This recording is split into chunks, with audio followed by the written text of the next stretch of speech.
Uno Capital, desarrollar ciudades donde quieras vivir.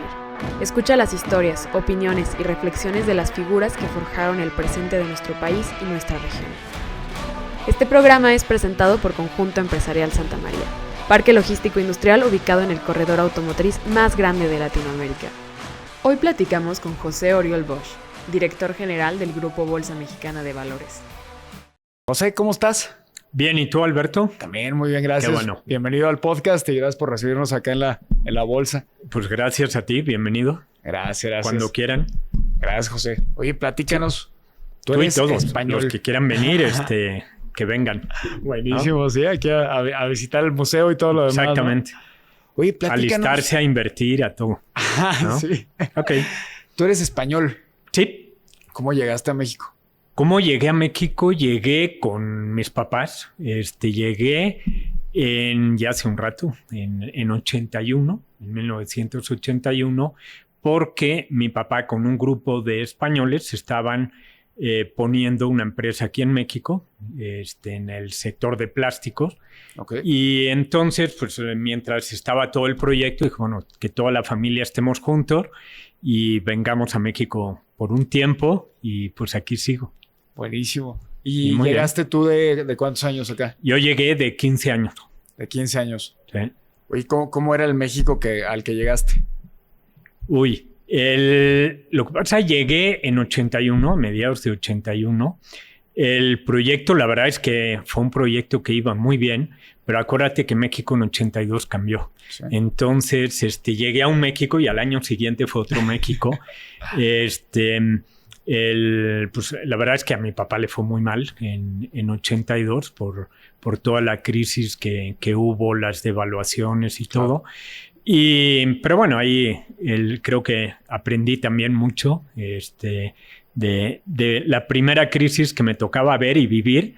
Claro. Y la verdad es que fue muy, muy interesante. México fue una época muy complicada. Yo creo que y después de eso me han tocado varias crisis, pero de las peores crisis que ha tenido el país.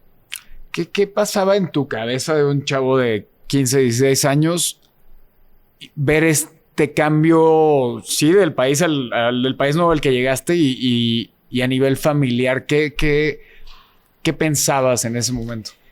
Pues mira, yo creo que llegamos en un entorno que todo se veía muy bien y de la noche a la mañana cambió, ¿no? En 82. Y yo creo que ahí vas aprendiendo. Son de las cosas que aprendes pues que del entorno es cambiante y lo único que es seguro es que va a seguir cambiando y siguió cambiando, pero también te das cuenta de que en ese entorno hay muchas oportunidades, ¿no? Entonces también es el saber aprender de todas estas, el saber levantarte y seguir para adelante y superar obstáculos.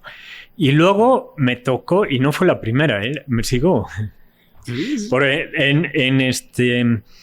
Bueno, esa fue la primera que viví, digamos, a nivel familiar. Y luego yo entré a trabajar en 87 a una casa de bolsa. A mediados de 87, en julio de 87. En octubre de 87, no sé si te acordarás, igual ya yo soy 90, pero bueno, la historia sí. Sí, pero sí. Te acordarás de que lo hayas estudiado, porque sí. Vino el crack de 87, claro. El lunes negro y todo, y ahí yo ya estaba trabajando. Entonces también ahí me tocó otra vez que entré a trabajar en pleno boom de las casas de bolsa. Y pues hubo una caída de las caídas más grandes que ha habido en la historia del IPC, que ya existía, y pues fue una caída muy, muy importante. Ahora, te das cuenta también lo mismo de que después de esa caída en algún momento del máximo al mínimo más del 60% del IPC, el mercado se fue recuperando y al año siguiente ya estaba arriba de los niveles precrisis, ¿no? Vale. Entonces, creo que lo importante es que tienes que ver incluso el IPC, por cierto, si lo ubicas bien, el índice de precios y cotizaciones de la bolsa, existe desde el 78. Si lo ves en el mediano, bueno, desde que se creó, ha tenido un montón de caídas, pero la tendencia la vas a ver así. Es una tendencia siempre positiva. Eso no quiere decir que pases por momentos como el de 87, el tequila crisis en 94-95, Asia y Rusia a fines de los 90, los dot-coms en los 2000, 2008-2009 la crisis financiera, bueno, y otras tantas más, la pandemia que acabamos de vivir. Entonces, siempre hay momentos de crisis, siempre hay momentos difíciles en lo personal, en lo profesional, y creo que la pandemia es un muy buen ejemplo reciente, pero también en esos momentos pues hay el que nada más se pone a llorar o el que se aguanta un poco aunque llore cuando no lo ven y aprovecha las oportunidades, ¿no? Claro. Y oportunidades en la pandemia hubo muchos. Hablando de mercados financieros también los hubo. Claro. Y hablando del mismo IPC, el IPC llegó a tocar 33,000 puntos. Claro. Y casi un año después ya estábamos arriba. ¿No? Que todo puede cambiar más ahorita de un día a otro, ¿no? Exactamente. Eso es a mí se me hace increíble cómo literal en un día, en un tweet, todo puede cambiar. Oye, después de haber vivido tantas crisis, ¿cuál ha sido tu forma de poderte concentrar? Porque volteas y ves un desbarajuste por todos lados, un desmadre. ¿Qué método utilizas para calmarte y analizar?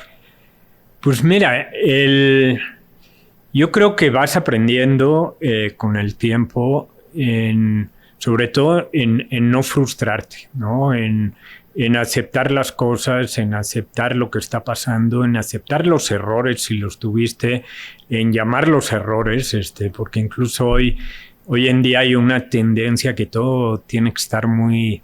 Sobre todo, no te ofendas a la gente más joven, lo tienes que suavizar todo para que no se traumen todo. No, a ver, las cosas son como son y entonces si lo aceptas, si lo puedes analizar, yo creo que puedes salir de eso mucho más rápido.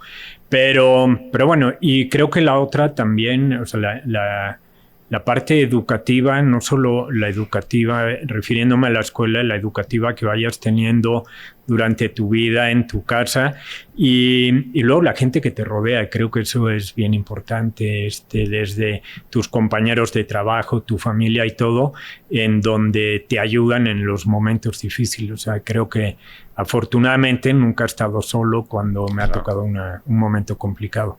¿Y cómo seleccionas a quién vas a escuchar?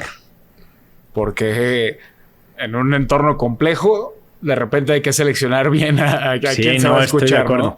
¿Cómo lo asimilas? Ya, yo creo lo difícil es cuando todavía no conoces muy bien a una persona, ¿no? Y entonces todavía no tiene ese background, esa trayectoria. Pero yo creo que, o igual yo en lo personal creo que tiendo a confiar. Ahora, si alguien te falla, la confianza se pierde y luego volver a ganarla es muy complicado. Pero tienes que confiar, tienes que delegar. Incluso yo lo veo como director de la bolsa, pues yo no soy el experto en nada. Toda la gente que me reporta en lo que ellos hacen saben mucho más que yo, ¿no? Y yo tengo que confiar en ellos y los que le reportan a ellos también y así sucesivamente. Y en algún momento pues tenemos que ir generalizando y concentrando todo ese conocimiento, pero pues tienes que confiar y delegar, y más cuando se trata de una empresa o de un equipo de gente. Claro. Me gustaría hablar un poquito de la marca de la Bolsa Mexicana de Valores. Y te voy a decir desde mi perspectiva cómo la veo, ¿no? Veo a mucho chavito queriendo entrar a trabajar dentro de la bolsa, que estudian finanzas, economía, bla, bla, bla. Y hace tiempo la veía muy cerrada. Y tú con tu equipo han hecho un gran cambio en este sentido, ¿no? Como que daba hasta miedo entrar aquí. Me gustaría que nos platicaras cómo viste la marca, cómo la agarraste. ¿Y cuál fue tu decisión de transformarla? Bueno, eso es uno de los esfuerzos que hicimos y yo creo que ahí me ayudó el haber estado del otro lado. La bolsa tiene básicamente dos clientes grandes que a la vez tienen otros clientes, son las casas de bolsa y las emisoras. A mí me tocó estar del lado de casa de bolsa, del lado de banco, institución financiera, desde, como te comentaba, desde hace 35 años.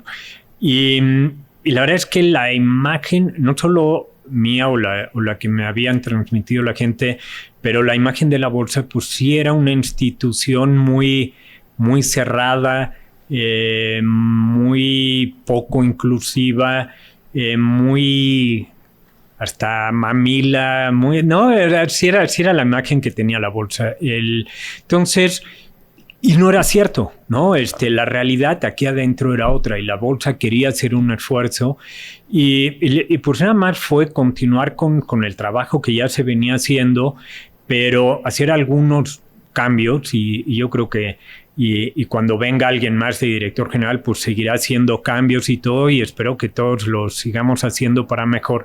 Pero algo que teníamos que hacer era el abrir más la bolsa, pues no sé si la palabra democratizar más la bolsa o sí.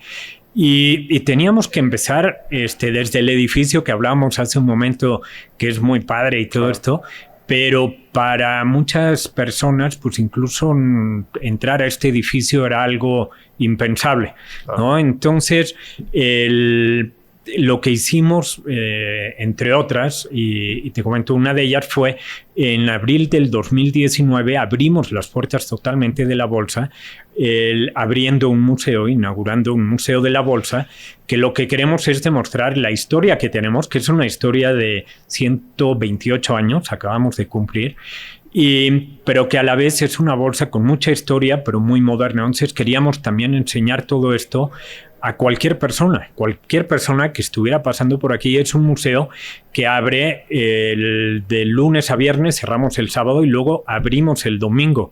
Incluso, y el domingo la intención fue, porque que ha sido un gran acierto, el cerrar el domingo el corredor Reforma, se ha vuelto muy familiar y demás. Y entonces tenemos aquí familias, tenemos personas, gentes jóvenes, niños visitando la bolsa. Y te digo de que ha sido un cambio importante porque a la hora de pedir retroalimentación a las visitas que tenemos, en algunos casos decíamos, ¿qué es lo que te gustó más? Y esperábamos la respuesta de pues, el edificio, pero muchas personas nos respondieron entrar a la bolsa, haber puesto un pie aquí. Y eso la verdad es que nos dio mucha satisfacción, porque para muchas personas era que yo pensé que nunca iba a entrar aquí o entrar aquí con mis hijos, todo, y ahora cualquier día lo pueden hacer, bueno, menos el sábado, que es cuando nos dedicamos a limpiar y todo y organizar esto. Y esa es una de ellas. Entonces, hemos trabajado junto con las casas de bolsa también en ver cómo podemos utilizar la tecnología, las aplicaciones, los teléfonos móviles para acercar más a la gente. Hemos trabajado y acabamos de sacar una aplicación Bolsa App también para tener información en el teléfono. Tenemos el Bolsa, reabrimos hace 5 años la Escuela Bolsa Mexicana, que hemos tenido varios miles de egresados ya, tenemos alrededor de 70 programas, algunos de unas pocas horas, otros de semanas, para gente joven, para gente adulta, especializados, muy básicos, de ABC de finanzas. Entonces, lo que queremos es, a través de todo este esfuerzo, ver cómo podemos promover más el financiamiento en bolsa y la inversión en bolsa. Van muy de la mano. ¿Hay algún número que nos diga qué parte de la inversión que está viendo aquí en México está incluida en la bolsa? Sí hay datos y pues sí los tengo que compartir, pero no son datos que para presumir. Si vemos, por ejemplo, con todo que ha habido un crecimiento importante y ha habido algunas casas de bolsa que, como mencionaba, aprovechando la tecnología, han bajado los requerimientos para abrir cuentas de inversión y todo, y han hecho un muy buen trabajo. Pero aún así, el porcentaje de personas que invierten directamente en la bolsa como porcentaje de la población adulta en México es aproximadamente un 5%. No llegamos al 5%. Claro. En países desarrollados es más del 50% de la población adulta. En Estados Unidos es más del 60%. Entonces, el número no es bueno, la tendencia sí lo es. Afortunadamente hace pocos años era de menos del 1%. Entonces ha habido una buena tendencia y ahí nuevamente nos sentamos a llorar con este número o lo vemos como una oportunidad, y yo creo que hay que verlo como una gran oportunidad con un potencial de crecimiento muy bueno. Claro, y el contexto también es importante, ¿no? Tenemos mucho empleo informal, tenemos... Y justo para allá voy hacia los gobiernos corporativos, porque... Y creo que tú me lo vas a decir perfectamente. En México no hay más empresas que se enlisten en bolsa porque no hay gobierno corporativo. ¿Estoy mal o sí va por ahí? Digamos que es una de las trabas, ¿no? El tema de gobierno corporativo, y desafortunadamente a veces no se entiende bien qué es el gobierno corporativo, y sobre todo no se entiende cuáles son las ventajas que conlleva, que trae el gobierno corporativo a la empresa. Entonces, es un cambio de mentalidad a veces, y por eso te decía, yo creo, el escuchar, el saber delegar, confiar en tu gente es bien importante. En el caso de la bolsa, y mencionabas que hay muchos jóvenes, la mayoría de la gente que trabaja en bolsa, no digo trabajamos, son millennials. Entonces, y hay que escucharlos y hay que saber entenderlos, y la verdad agregan muchísimo valor. Y ahora, si agregan valor pero tú eres muy cerrado y no los escuchas, pues entonces hay un problema. Eso pasa en la empresa. Si tú eres un empresario que tiene una empresa que la ha tenido toda la vida y que toma todas las decisiones, y que yo soy el que manda y porque así ha sido en no sé cuántas generaciones y demás, y yo no quiero tener gobierno corporativo y yo decido todo y luego lo decidirá mi hijo y luego su nieto, pues ahí va a ser muy complicado. Entonces yo creo que tiene que haber un cambio de mentalidad, pero yo creo que no impuestos, sino a través de cuáles son las ventajas, ¿no? Hemos tenido en la bolsa, incluso de las últimas emisoras que se listaron, tuvimos una empresa que tenía 200 años, una empresa que había estado en muchas generaciones y que después de eso dijo, bueno, quiero listarme en la bolsa, y hicieron la oferta pública accionaria inicial en 2017, diciendo, veo las ventajas de tener un gobierno corporativo, de tener ciertos órganos corporativos, el consejo, tener consejeros independientes, etc. Y entonces empezar a ver, aunque haya sido una empresa centenaria o bicentenaria, pero que digas, oye, yo voy a tener una visión de mediano, de largo plazo, mucho más estratégica, y el gobierno corporativo claramente te ayuda en esa parte, ¿no? Claro. ¿Y qué crees que tenga que pasar o por dónde viene esta adopción del gobierno corporativo, de los empresarios al gobierno corporativo? ¿Cuál crees que sea la manera en la que realmente permee y lo quieran adoptar? Esa es buena pregunta. Yo te diría, y ahí es una pregunta de huevo gallina. Yo creo que en este caso, pero estamos hablando del emisor inversionista, ¿no? En la bolsa nosotros somos intermediarios, estamos entre el inversionista, que es el que tiene los recursos, y el emisor, que es el que emite los títulos, ya sea deuda, capitales, acciones. Y yo creo que viene del lado del dinero, y un poco el que paga manda, un poco con esa mentalidad. El que tiene el dinero, el inversionista, es el que hoy decide.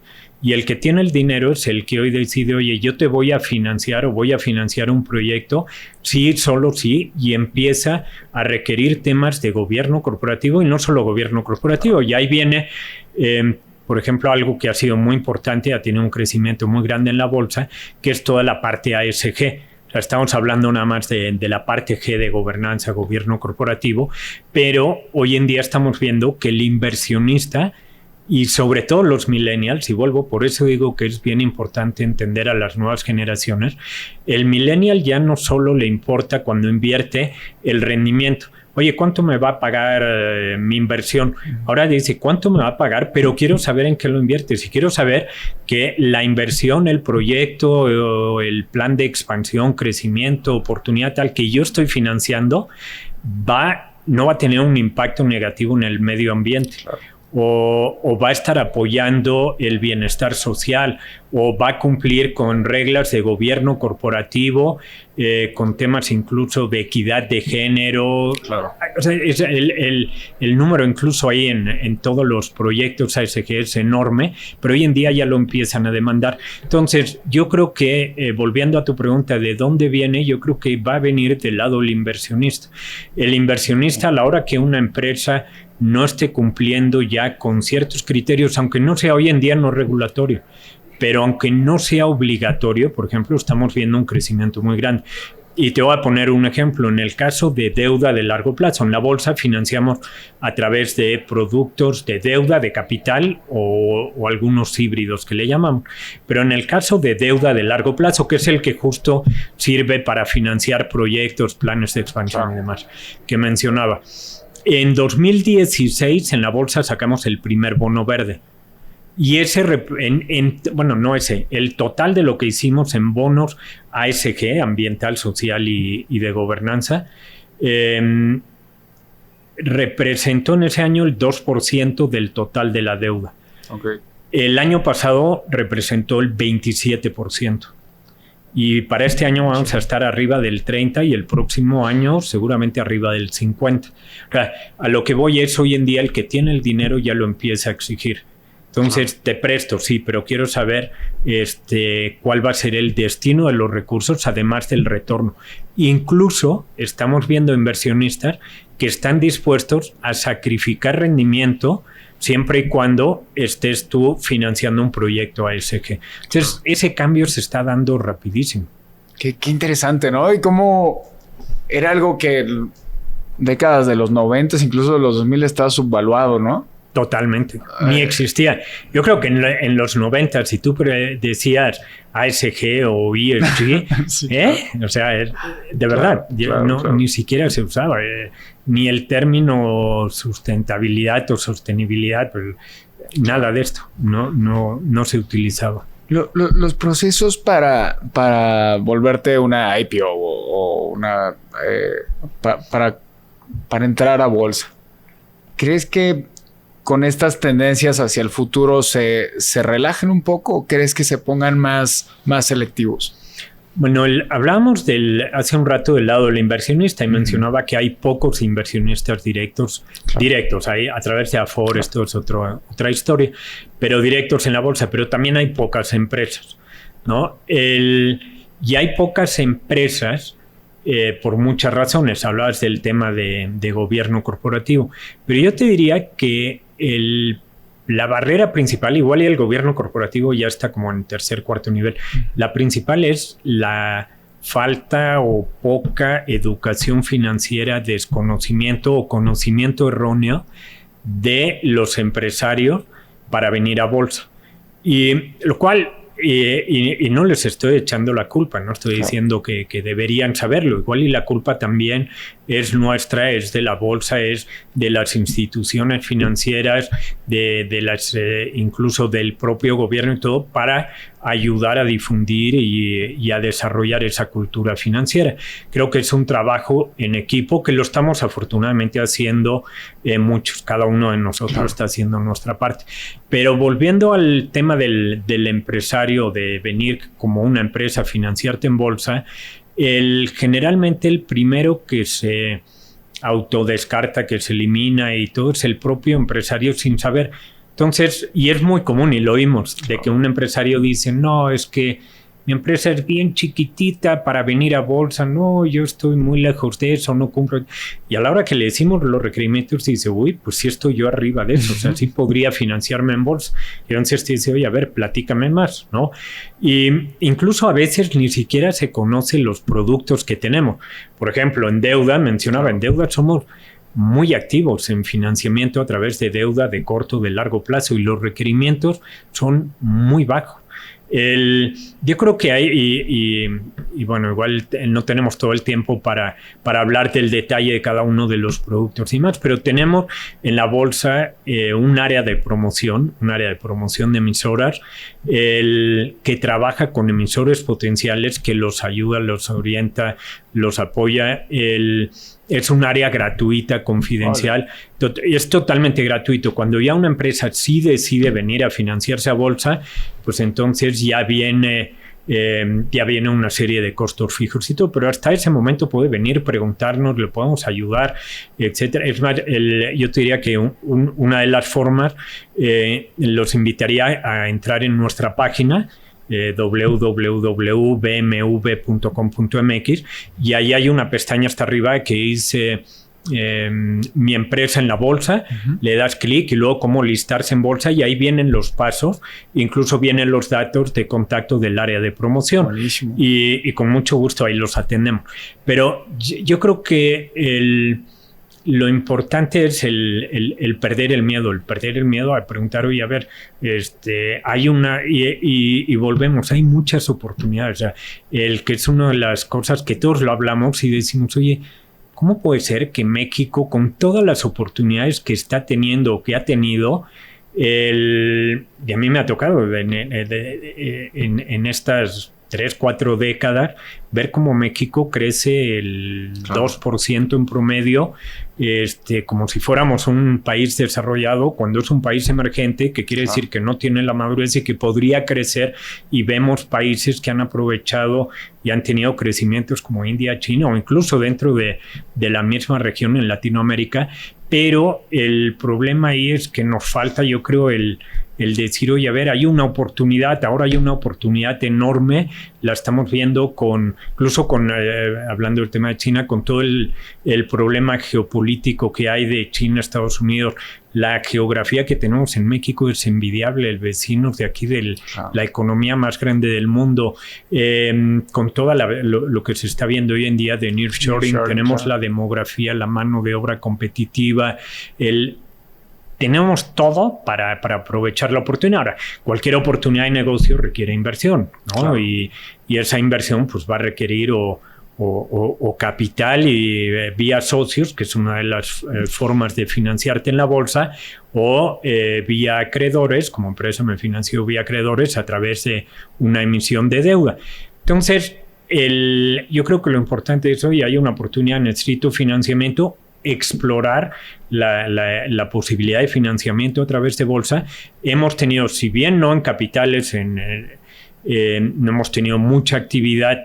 ¿Por qué? Porque las valuaciones de las empresas han sido bajas y ha habido varios factores, pero ha habido empresarios que han dicho, yo en este nivel o en este momento, con estas condiciones, no quiero tener socios nuevos, pero sí encantado en tener un programa de deuda y entonces hacer emisiones de certificados bursátiles, pero aprovechar, levantar dinero y entonces aprovecharlo para financiar proyectos. ¿Dónde crees que esté esta diferencia? Digo, me queda clarísimo que es por parte de la dirección de cada emisora, pero ¿qué crees que esté en esa ecuación para decir, ok, me agarro deuda a corto, mediano o largo plazo, o mejor vendo acciones? Prácticamente, ¿no? Pues ahí yo creo que depende de cada caso. En términos generales, pues la evaluación es importante, ¿no? Si tu empresa, digamos, está castigada, está subvaluada, pues y hay una correlación muy alta. Cuando los índices de la bolsa de México, de cualquier país, están en niveles máximos, es cuando el número de IPOs, de ofertas públicas iniciales, es mayor. Okay. Y eso lo acabamos de ver, por ejemplo, en Nasdaq, que incluso ya tuvo su corrección, pero vino todo el boom de tecnológica. Entonces el número de IPOs en Estados Unidos, principalmente en el Nasdaq, se disparó. Claro. En el caso de México, la bolsa, incluso porque en el caso de la Bolsa Mexicana de Valores no tenemos el sector tecnológico, no tuvo ese boom, no tuvo el número de IPO, Pero bueno, volviendo, el tema de la evaluación es importante. Si mi empresa no está en el mejor momento, pues igual y digo, yo no quiero ahora levantar capital, ya sea para una colocación primaria o secundaria, y dices, mejor me espero. Pero también es una decisión de negocio. Oye, quiero o necesito socios o me puedo financiar vía deuda. Quiero que haya alguien que se suba al barco conmigo, porque ser socio o accionista de una empresa es muy distinto. Le va bien, te va bien, le va mal, te va mal. O sea, tú vas a ir, si nada más tú compras deuda, eres deudor eres el acreedor de una empresa. En ese momento, pues dices, oye, si la empresa quedó de pagarme en un certificado bursátil el 10%, pues mientras la empresa no quiebre, me va a pagar mi 10%, ¿no? Claro. Entonces creo que es muy distinto. Si le va bien o mal, pues me da igual, me va a pagar mi tasa, ¿no? Claro. Me gustaría que nos explicaras un poquito, José, para los que no entendemos bien, ¿cuál es la diferencia entre la bolsa mexicana y Viva? Esta que algunos le llaman la nueva bolsa, ¿no? Pero yo entiendo que es como Nasdaq ¿cómo funciona esta diferencia? No, mira, y para mí sería también un poco difícil de explicar porque tampoco lo entiendo muy bien. Okay. Para ser honesto, no, si tú ves, por ejemplo, y creo que está bien hecha la pregunta, y te la voy a poner, si nosotros graficamos los últimos años, 5 años, por ejemplo, no sé cuánto lleva Viva, pero por ahí. Pero graficamos el índice, el Dow Jones, que el Dow Jones, ¿qué es lo que tiene? 35 empresas, sobre todo sector industrial, manufacturero, bueno, también hay financiero, etcétera, pero son 35 empresas.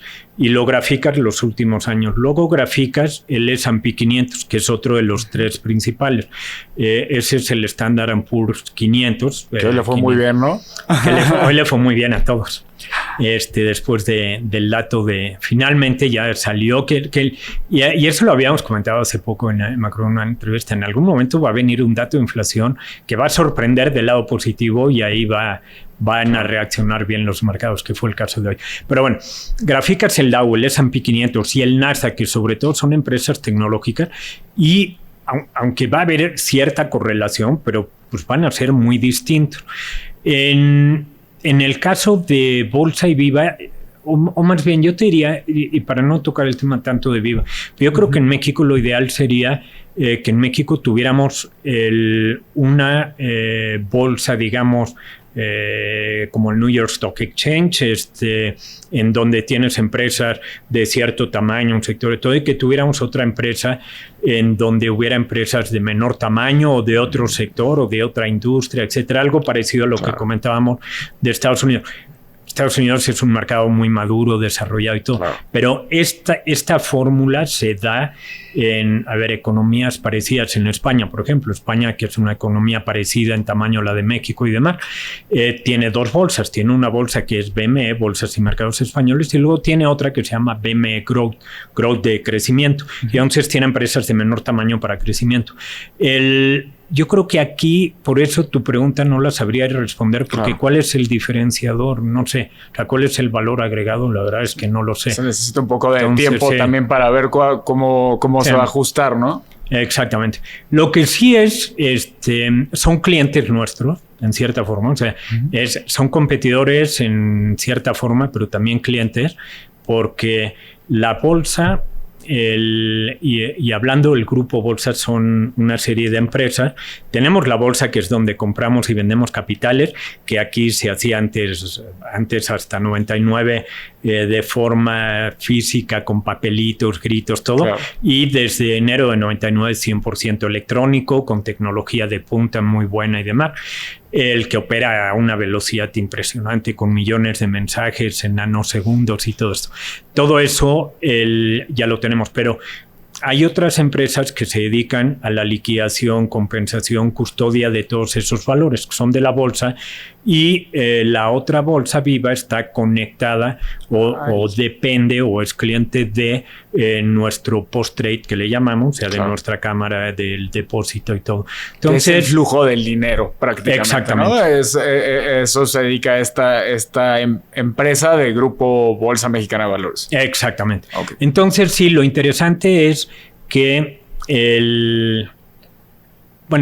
nosotros, de hecho, recibimos muy bien la noticia y más porque venía acompañada de que la nueva bolsa iba a traer en los siguientes 2 o 3 años que ya se cumplieron, 50 nuevas emisoras y todo esto, y obviamente en un PDF se veía muy bonito, en la realidad ya fue muy distinta, no la trajeron. Si tú graficas los índices, pues hay una correlación prácticamente es la misma. Claro. El Viva tiene su índice, no sé cómo se llama, pero tiene un índice que, así como el IPC está integrado por las 35 empresas más representativas, que significa más grandes, con mayor bursatilidad, mayor porcentaje flotando en el mercado, etcétera, tiene 35 empresas que están listadas en la bolsa. En el caso del índice de Viva, el 100% de las empresas, que no sé cuántas tiene, creo que tiene más, pero son empresas que están listadas en la bolsa, o sea, son nuestras. Entonces el insumo también es nuestro, porque si lo hicieran con sus empresas, pues no podrían tener un índice porque no tienen. Te digo, el diferenciador, la verdad es que no está claro al día de hoy. No está claro. Claro. Pero bueno, ojalá lo encuentren en algún momento, ojalá agreguen valor y ojalá ayuden a desarrollar el mercado. Claro. Oye, y todas estas nuevas aplicaciones que existen, ¿con qué ojos se están viendo por parte de las emisoras? ¿Cuáles? Vamos a poner, por ejemplo, GBM o todas estas que han... Pues sí, también, como tú dices, no es democratizado, pero han hecho más accesible obviamente lo ven muy bien, porque yo te mencionaba que la evaluación de las empresas hoy en día, en mi opinión, está bajo, y en mi opinión, si lo vemos en términos de múltiplos, hay muchas en términos de crecimiento, los índices, todo. México ha crecido o los precios o índices de las emisoras listadas a un ritmo menor que otras. Y eso también a la vez es parte de lo que ha provocado que algunas empresas recompren sus propias acciones parcial o totalmente, etcétera. Pues ese es otro tema. Yo creo que el que tengamos esas valuaciones bajas, yo creo que en parte se debe a que del lado, y mencionaba antes el huevo gallina, del lado del inversionista hay pocos inversionistas. A la hora que hay, y todo a fin de cuentas aquí es oferta-demanda, a la hora que hay poca demanda, porque son pocos inversionistas, el precio no sube tanto. A la hora que tú desarrollas y creces esa base de retail, los precios tienden a subir. Es el caso de las bolsas en Estados Unidos. En Estados Unidos mencionaba que el 60% de la población adulta tiene una cuenta, invierte en bolsa o en las bolsas, en las diferentes empresas, productos, y aquí no. Entonces eso ayuda a que los precios sean mayores. Cuando los precios son mayores, ayuda a que vengan nuevas empresas. Entonces, el desarrollar una base de menudeo de retail, que lo están haciendo muy bien estas casas de bolsa a través de aplicaciones, es muy bueno. Claro. Y yo creo que eso va a ayudar a que las empresas tengan mayor liquidez o bursatilidad, que decimos que se operen más. Si se opera más, tienen mayor o una mejor valuación. Claro. Entonces yo creo que eso es bien importante, el que sigamos desarrollando. Y también creo que vale la pena mencionar que a través de estas aplicaciones, un millennial o no millennial en México, a través del teléfono, puede, a través de una aplicación de una casa de bolsa, comprar acciones de una empresa que está listada en la bolsa o de una empresa que está listada en el Nasdaq o en el S&P o en cualquier otra parte del mundo. Entonces, si tú dices, oye, es que yo quiero invertir en coches eléctricos, pero aquí no hay listada en la bolsa una empresa, bueno, pues puedes hacerlo y puedes comprar acciones de Tesla o puedes comprar acciones de Apple o de Amazon y tal, a través de una casa de bolsa que a fin de cuentas la va a operar a través de la Bolsa Mexicana de Valores con la bolsa de origen. Claro. Entonces, esto es algo padrísimo y yo te diría que la mitad del volumen del importe que tenemos cada día en la bolsa compramos o vendemos más o menos 20,000 millones de pesos, 1,000 millones de dólares al día en acciones. La mitad de esos son empresas o valores locales y la otra mitad son extranjeros, ya sean acciones o ETFs, que son básicamente fondos extranjeros. Claro. Oye, a ver, platícame un poquito de las fibras. ¿Estas llegan 2015 más o menos? No, la primera fibra en marzo del 2011. Del 2011. Que fue Fibra 1. Ok. Nosotros nos dedicamos al desarrollo inmobiliario, ¿no? Pero, ¿por qué han sido tan exitosas? Y te pregunto esto porque en algún momento yo platiqué con un mentor, asesor, como sea. Me dijo, los bienes raíces cada vez se tienen que parecer más a una acción de la bolsa. Ahí están las fibras, ¿no? Pero, ¿con qué ojos lo ves tú?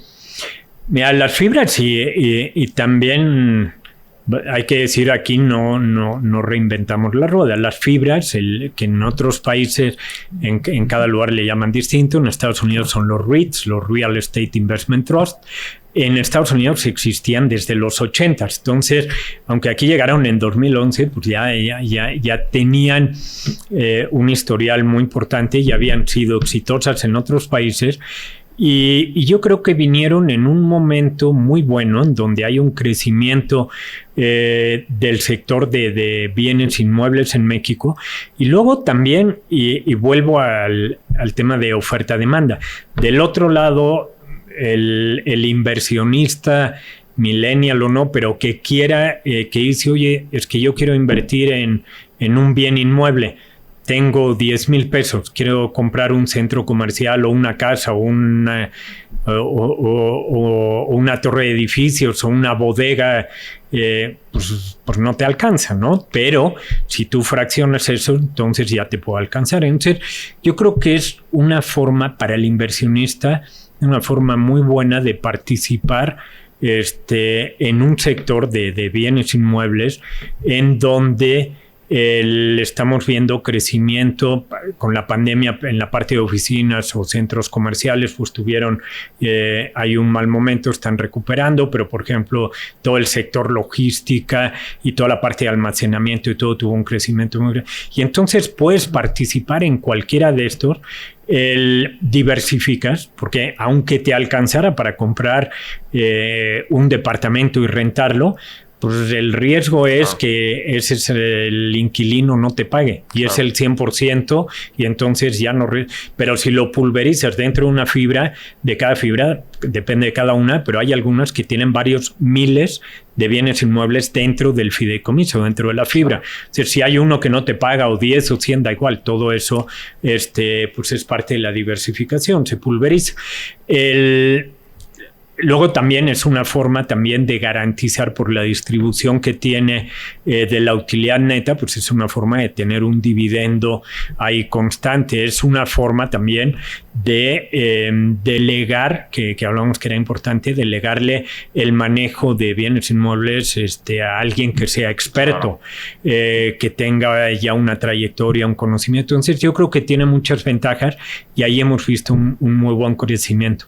Y hemos tenido fibras, hay los famosos IPO, la oferta pública inicial, que hemos tenido ya, comentaba la primera en 2011, una fibra, pero luego una empresa que ya está lista en la bolsa puede regresar a levantar capital.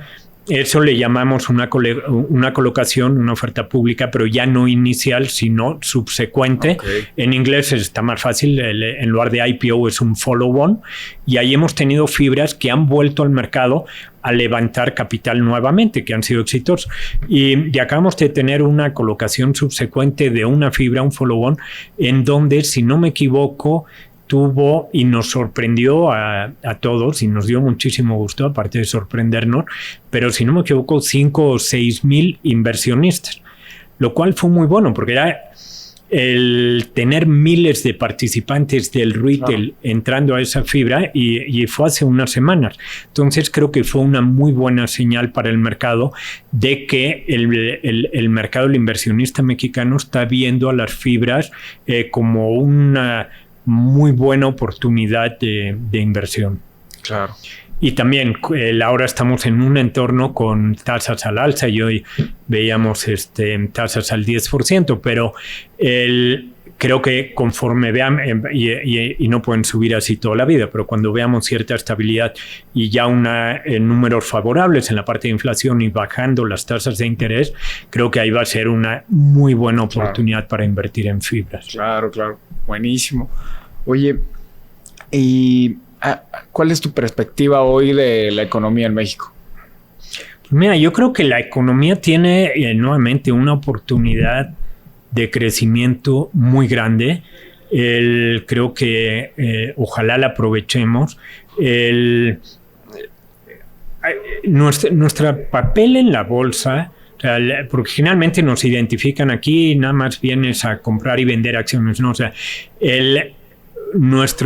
y hablamos antes de la filosofía, y creo que para nosotros la filosofía corporativa es bien importante, pero lo que nosotros y el objetivo básicamente de la bolsa es apoyar al financiamiento de las empresas, o no solo empresas, fideicomisos como las fibras, gobiernos, sector financiero. Los bancos vienen a financiarse a la bolsa, ya sea vía capital. Varios de los bancos mexicanos tienen acciones listadas en la bolsa, o viene tanto la banca comercial como la banca de desarrollo a financiarse a través de deuda, de certificados bursátiles. Entonces, lo importante que hacemos nosotros es ayudar a poner el dinero a trabajar.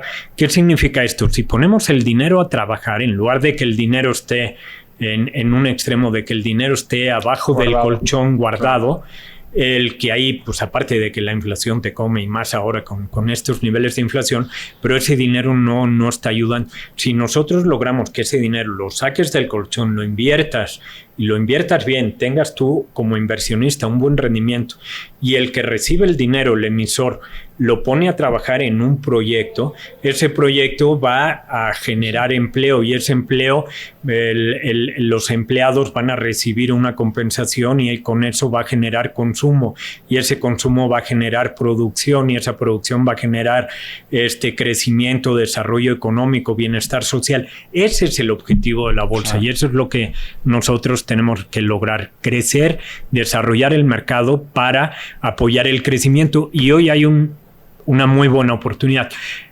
Hay muchos factores para aprovecharla o no, y pues hay que estar convencido de que está la oportunidad, de que hay seguridad, de que hay confianza y demás, para que también pongas ese dinero a trabajar en un proyecto. Claro. Si no hay confianza, pues ahí va a ser complicado, y también ese es uno de los problemas o retos que estamos viendo hoy en día. Buenísimo. Vamos a ir cerrando la entrevista, claro. Pero antes no me puedo ir sin preguntarte ¿cómo es la cultura de trabajo en la bolsa?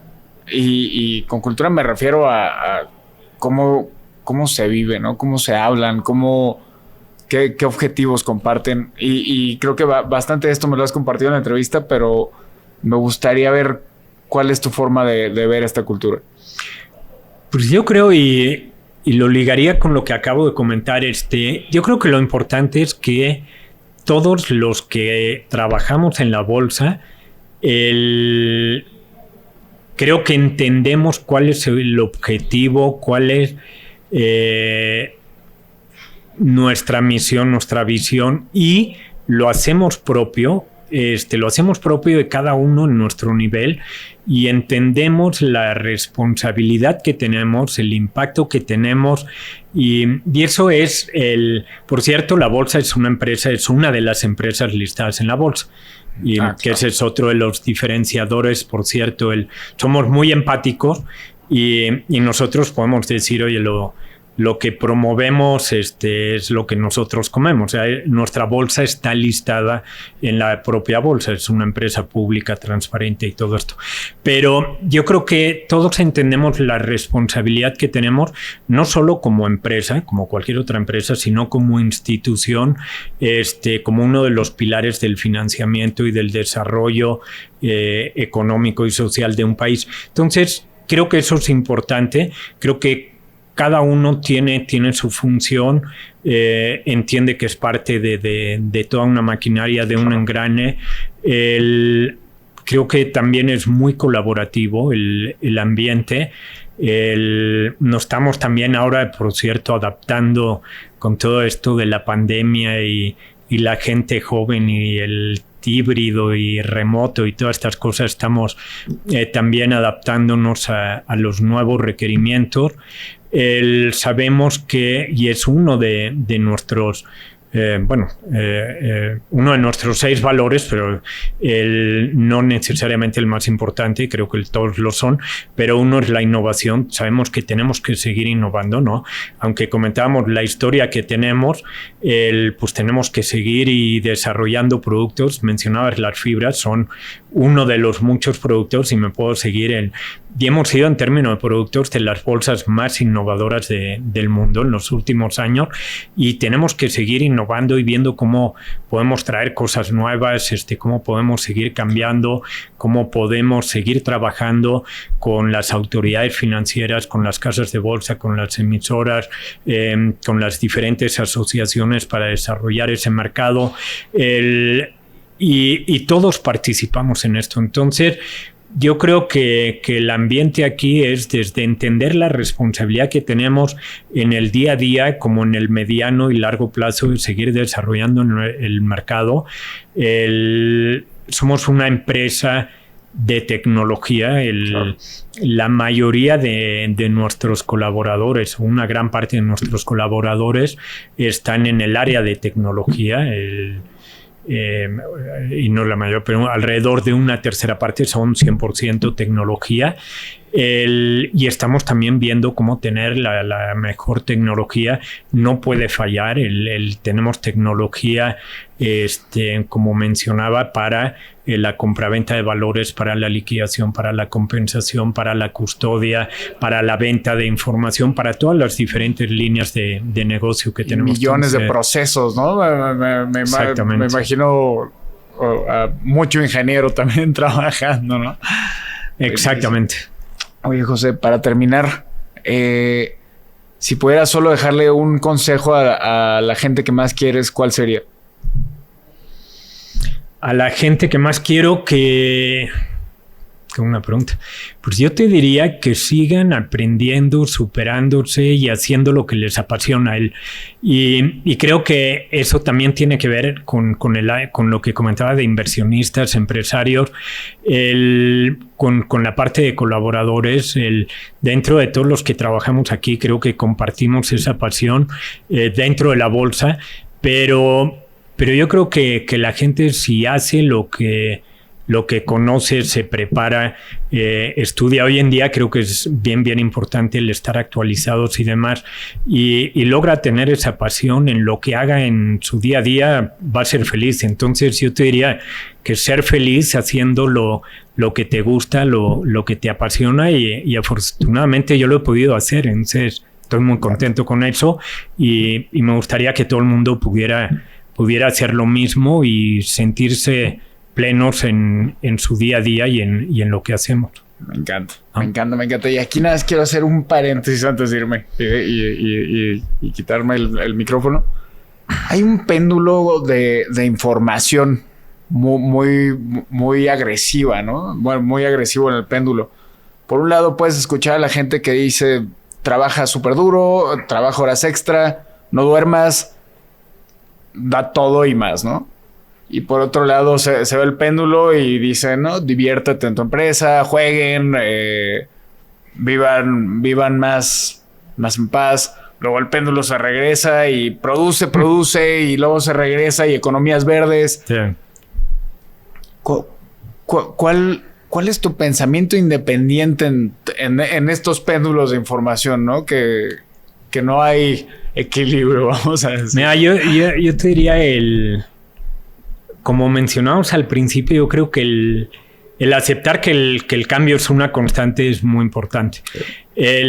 Mi educación, lo que me tocó ver en mi casa, lo que me tocó ver a mi papá y el mensaje era, pues chíngale más que nadie, es el primero en llegar, el último en irte, y así lo vi yo en mi casa y así lo aprendí.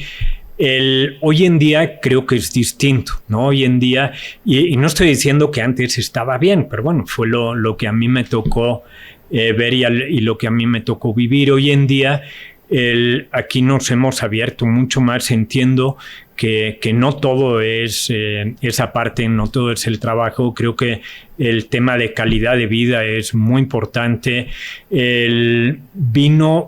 Más yo te diría que la pandemia nos hizo reflexionar a muchos. Me tocó incluso de colaboradores incluso de el propio presidente del consejo que falleció cuando la pandemia, de amigos y demás, y ahí te das cuenta lo que mencionabas hace un rato, que la vida te puede cambiar de un día para el otro o acabarse de un día para el otro, y entonces quizá hay cosas que, oye, pues sí, fui el primero en llegar, el último en irme y el que trabajó más, pero descuidé un montón de cosas en el aspecto familiar y todo. Entonces, ahora, si me dedico también nada más al aspecto familiar y no trabajo y todo, pues cómo voy a mantener a mi familia, cómo voy a poder pagar incluso hasta necesidades básicas y todo. Entonces, pues ni muy, muy, ni tan, tan. Entonces hay que encontrar ese equilibrio. Hay que estar abierto. Yo te diría, así como decíamos, en la bolsa hay cosas que y conozco muy bien la bolsa desde que empecé a trabajar, y luego estuve en el consejo de la bolsa desde que se hizo la oferta pública de la propia bolsa y demás. Pero, por ejemplo, decir, cualquier persona puede entrar a la bolsa y en domingo en shorts dejar los patines y subir y pasear por la bolsa, hubiera sido impensable, ¿no? Claro.